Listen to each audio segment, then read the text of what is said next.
नमस्ते, मैं रंजीत झा और आप देख रहे हैं न्यूज पीआर। देश भर में बॉलीवुड एक्ट्रेस कंगना रनौत को लेकर के चर्चाएं बनी हुई हैं। उन्हें देशद्रोही कहा जा रहा है। मामला क्या है? पद्मश्री से सम्मानित हुई हैं और आज़ादी को भीख बता रही हैं, उस आज़ादी को जो 1947 में हमें मिली।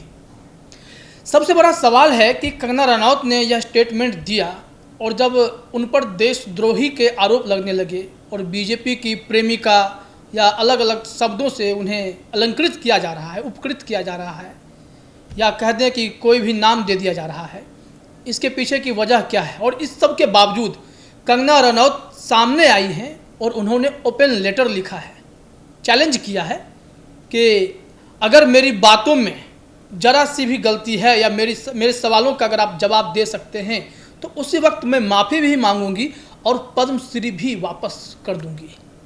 अब उन्होंने जो 2 लेटर जारी किए हैं, कुछ एक किताब का अंश है जिसमें कांग्रेस को लेकर के कई बड़े लोगों की राय क्या है वह स्टेटमेंट है। इसके साथ ही साथ कंगना रनौत ने कुछ तर्क दिए हैं, उस तर्क को भी मैं आपसे साझा करूंगा। साथ ही साथ वह 28 अप्रैल 1948 को एक खत प्रधानमंत्री तत्कालीन जवाहरलाल नेहरू ने जो लिखा था, और वह खत भी मैं आपको पढ़ के सुनाऊंगा जो कंगना रनौत ने शेयर किया है। उन्होंने लिखते हैं, power to dominion of India, मतलब transfer of power to dominion of India, I rest my case, जिसे वकील की भाषा में बोलते हैं। उसी अंदाज में कंगना रनौत ने ये दोनों पोस्ट किए हैं और उस पोस्ट में क्या क्या है मैं आपको जरा समझाने की कोशिश करता हूँ। 28 अप्रैल 1948 का यह खत है प्राइम मिनिस्टर ऑफ इंडिया।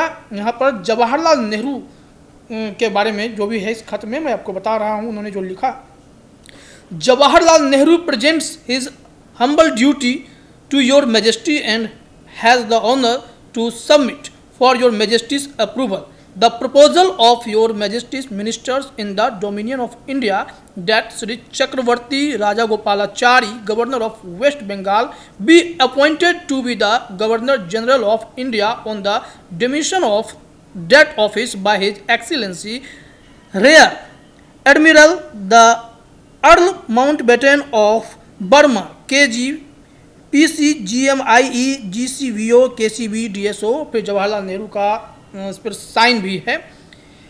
इस खत को साझा करते हुए लिखती हैं कि प्रूफ ऑफ भीख में मिली हुई वह आज़ादी। इनका कहना है कि चक्रवर्ती राजगोपालाचारी को इस खत में लिखा हुआ है कि जो बंगाल के उस वक्त गवर्नर थे तो उनको देश का बनाया जाए, यह नेहरू जी कहते हैं। इसके बाद असली मुद्दे की बात, यह खत तो एक हो गया, इनके तर्क हैं। अब इस तर्क को आप कैसे जस्टिफाई करेंगे, आप कैसे जज करते हैं, आपके कमेंट भी इंतजार हम करेंगे आपके कमेंट का। इसके साथ ही साथ जो मैं अगली बात कह रहा था, मैं वो पोस्ट आपको बताना चाहता हूँ। उस पोस्ट थोड़ा लंबा है इसलिए मैं आपको उसका ब्रीफ करूँगा। ब्रीफ में मैं पूरी बातें बताऊँगा कि कंगना रनौत दरअसल कहना क्या चाहती है। उन्होंने कहा कि कोई मुझे यह बताए कि 1947 में आज़ादी के लिए लड़ाई अगर लड़ी गई तो कौन सी लड़ाई लड़ी गई थी, कौन सी लड़ाई थी, इसका जवाब दीजिएगा। उनका कहना है कि मैं समझती हूँ, जो मैंने पढ़ाई की, जो मैंने जाना, और मैंने रानी लक्ष्मीबाई फिल्म भी बनाई, उसके मुताबिक 1857 की जो लड़ाई है वो कलेक्टिव फ्रीडम फाइट था, जो कि प्रथम स्वतंत्रता संग्राम इसे लोग ने माना भी है। और यह लड़ाई लड़ी गई थी, इसमें वीर कुंवर सिंह हो, सुभाष चंद्र बोस हो, वीर सावरकर हो, ऐसे लोगों का नाम, रानी लक्ष्मीबाई का नाम, इन सब का नाम इसमें आता है। तो फिर 1947 में कौन सी लड़ाई लड़ी गई, इसका क्या जवाब होगा? इसके साथ ही साथ वो कुछ तर्क देती हैं राइट विंग को लेकर के, फिर आईएनए की भी चर्चा करती हैं और वो बताती हैं कि यह मेरा ओपन लेटर है, ओपन चैलेंज है। और इसके साथ ये जो फिल्मी झांसी की रानी हैं कंगना रनौत, इन्होंने 2014 में मिली आज़ादी का भी जिक्र किया है कि उसको गलत तरीके से पेश किया गया। उन्होंने इस आज़ादी के भी तर्क दिए हैं, मैं वो भी बताता हूँ। सबसे पहले इसमें अगर आप देखेंगे, जो मैंने अभी आपको जानकारी दी है कि 1857 का वो जिक्र हुआ, इसके साथ ही साथ दरअसल व्हाट्सएप यूनिवर्सिटी में कुछ शब्द चर्चों में आते हैं, हमेशा चर्चे किए जाते हैं, और उस पर भी हम जिक्र करेंगे। कुछ सेंटेंस उनके उसी तरह के हैं। हालांकि इसका भी एक जवाब होना चाहिए, एक तर्क मिलना चाहिए कि क्या कारण था कि अंग्रेज़ों ने, गोरों ने ही हमारे वाइट मैन जो थे उन्होंने लाइन क्यों खींचे देश में विभाजन के, अलग अलग लाइन जो खींचे गए वो क्यों इस तरह से खींचे गए थे, ये कोई इंडियन क्यों नहीं खींचा गया, ये एक सवाल इन्होंने पूछा है। इसके साथ ही साथ ये पूछते हैं कि गांधी जी ने भगत सिंह को मरने क्यों दिया। इस सवाल का भी जवाब वो पूछ रही हैं। इसके साथ ही साथ नेता बोस क्यों मरे, गांधी जी का सपोर्ट उनको अंतिम तक क्यों नहीं मिला, यह सवाल उनसे पूछा जा रहा है। कंगना पूछ रही हैं line of partition was drawn by white man, तो क्यों। और ये कह रहे हैं कि instead of celebrating freedom why Indians killed each other, some of answers I am seeking, please help me find answers. मतलब कि आज़ादी मिलने के लिए हम लोग भारतीय एक दूसरे को क्यों काटते रहे, सवाल है। इसका जवाब आप भी दीजिएगा, कंगना ने पूछा है और ये बता रही है कि इसका जवाब अगर हमें मिल जाता है तो मैं पद्मश्री भी वापस करूंगी और माफ़ी भी मांगूंगी। अब वो कह रही हैं कि ब्रिटिश ने भारत को हर कदम पर लूटा, कोई ऐसा मौका नहीं मिला जब ब्रिटिश ने हमें लूटा नहीं। इसके साथ ही साथ वह कह रही है कि काफ़ी गरीबी में जो हमारा देश आ गया, सूखे जैसे हालात हो गए, सब कुछ हो गया, फिर भी अंग्रेज भारत में क्यों बने रहे थे, क्योंकि वर्ल्ड वार 2 का प्रेशर था। इसके साथ ही साथ कहते हैं कि जब वो इतना अत्याचार किए हैं तो उसका तो भुगतान उन्हें करना ही पड़ता, बावजूद उसके वो वहाँ टिके रहे और उनको भारतीय की मदद चाहिए थी। फिर कहती हैं कि INA ने जो कोशिश की, वो इंडियन नेशनल आर्मी जो सुभाष चंद्र बोस ने जिसे रिवाइव किया था, अगर वो कोशिश अगर सफल होती तो आज़ादी वैसे भी पा सकते थे, लेकिन ऐसा हुआ नहीं। उन्होंने कहा कि अगर INA सफल हो जाती तो प्राइम मिनिस्टर के रूप में सुभाष चंद्र बोस देखे जाते भारत में, भारत के वो प्रधानमंत्री कहे जाते बनते, नेहरू जी बने, अलग बात है। तो इस सवाल का वह जवाब दीजिएगा। और फिर पूछा गया कि जब राइट विंग दक्षिणपंथी विचारधारा के लोग जंग लड़ने को तैयार थे, वह विद्रोह के रूप में सामने आ चुके थे, उनका विद्रोह दिख रहा था, वो अंग्रेजों को भगा सकते हैं, तब फिर जो है कटोरे में हमें आज़ादी क्यों परोसी गई। उन्होंने पूछा है why freedom was placed in the begging bowl of Congress, Congress के भीख मांगने वाले कटोरे में हमें आज़ादी क्यों दी गई, जब दक्षिणपंथी सोच के लोग इस पर लड़ना चाहते थे, आज़ादी लड़ के लेना चाहते थे, क्यों ऐसा हुआ। तो इनका एक तर्क है, कोई मुझे समझा सकता है क्या, इन्होंने पूछा। साथ ही साथ अब आते हैं कि उन्होंने कहा कि टाइम्स नाउ वाले इंटरव्यू को तोड़ मरोड़ के पेश मत कीजिए, हमने जो भी कुछ बातें कही हैं उस बातों में तर्क है और आप तोड़ मरोड़ के उसको पेश कर रहे हैं। कई लोग कह रही हैं कि हमें लोग कुछ भी बोल रहे हैं और जो भी क्लिप है उसको एडिट कर दिया गया है, इनका यह कहना है। अब आती है कि एज फार एज आज़ादी इन 2014 कंसर्न्ड, 2014 की आज़ादी की वो जिक्र करती हैं। इसके मुताबिक कि मैंने कहा कि फिजिकल आज़ादी वी मे हैड, हमें मिली होगी, but consciousness and concise was set free in 2014। एक मृत जो सभ्यता थी, नागरिक सभ्यता थी, वो बाद में जीवित हुई है 2014 के बाद, इनका कहना है। और ये पंख फैला रही है हमारी जो आज़ादी असल मायने में जो है, उन्होंने फिजिकल आज़ादी 1947 को माना।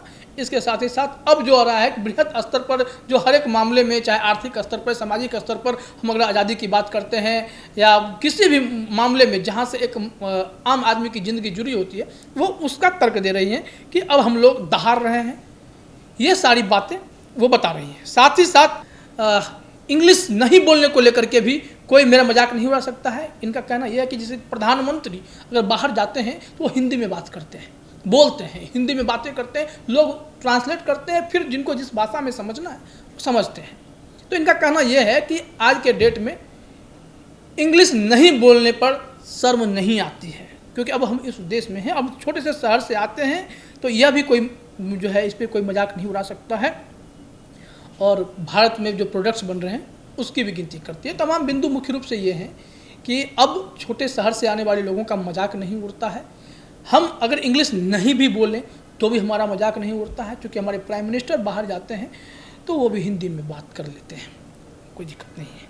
इसके साथ ही साथ ये कह रही हैं कि Indian products, make in India Bharat सरकार का की योजना है, इस पर भी वो जिक्र कर रही हैं। तो 2014 के आज़ादी का मतलब वो यह इस तरह से समझा रही हैं, इंग्लिश, हिंदी, ये सारे मैटर्स जोड़ दे रही हैं। लेकिन अगर हम 1947 वाले मुद्दे पर चलते हैं, जो बाहर जब हम चर्चा करते हैं कि इतिहास ने हमें जो आज़ादी दी वो हमने जंग लड़ के ली या नहीं ली। 1857 को वो एडमिट करती हैं कि हमने जंग लड़ी थी, हमने विद्रोह किया, अंग्रेज़ों के खिलाफ लड़ाई लड़ी। लेकिन 1947 में कौन सी लड़ाई लड़ी गई, इसका जवाब वो मांग रही हैं। अगर इसका जवाब किसी के पास है तो वो पद्मश्री लौटाने के लिए तैयार है, लेकिन जवाब देना पड़ेगा। इसके साथ ही साथ कांग्रेस को लेकर के क्या राय है कुछ लोगों की, मैं वो आपको बताना चाहता हूँ कि अरविंदो घोष एक्सट्रीमिस्ट लीडर थे और इन्होंने कहा कि कांग्रेस जो है, इंडियन नेशनल कांग्रेस, एक भिखमंगी संस्था है जो भीख मांगती रहती है। यह स्टेटमेंट है। यह स्टेटमेंट कंगना ने शेयर भी किया है फेसबुक पे। वह तर्क दे रही हैं कि एक बड़े लोगों का स्टेटमेंट है। इसके साथ ही साथ बाल गंगाधर तिलक ने कहा था, इनको कौन नहीं जानता है, इन्होंने एक स्टेटमेंट दिया कि कांग्रेस को यह तय करना पड़ेगा, यह बताना पड़ेगा कि आखिर अधिकार क्लेम करने में और भीख मांगने में अंतर क्या है। क्योंकि उनको लगता था कि कांग्रेस जो बातें कह रही हैं उसमें वो बेगिंग मोड में ज़्यादा है और इसके सिवाय वह क्लेमिंग राइट्स पे बात नहीं करते हैं। इसलिए उन्होंने ये बातें कही कि इनको यह डिफाइन करना पड़ेगा कि बेगिंग एंड क्लेमिंग राइट्स में अंतर क्या है। बहुत ज़रूरी है कि यह स्पष्ट हो जाना चाहिए। तो कंगना रनौत की सारी बातें जो अभी मैंने आपको स्पष्ट करने की कोशिश की हैं, इससे आप समझ सकते हैं कि शुरू से लेकर के अभी तक उन्होंने क्या क्या प्रूफ दिखाए। प्रधानमंत्री नेहरू का वह खत 1948 वाला, जिसमें वह रिक्वेस्ट कर रहे हैं, लगातार आग्रह कर रहे हैं, तो जिसको इन्होंने कहा कि प्रूफ ऑफ भीख है। इसके साथ ही साथ एक लंबा चौड़ा पोस्ट जिसमें इन्होंने गांधी पर सवाल खड़े किए। इसके साथ ही साथ राइट विंग अगर विद्रोह करने वाला था, लड़ाई लड़ने वाला था, तो उनकी लड़ाई को दबाया क्यों गया। और फिर ये कटोरे में, कांग्रेस के भीख मांगने वाले कटोरे में आज़ादी क्यों परोस दी गई, जबकि हम लोग लड़ के आज़ादी ले सकते थे। तो 1947 में जंग नहीं हुई, इस कारण से कंगना को लगता है कि आज़ादी तो हमें खैरात में मिल गई है, भीख में मिल गई है।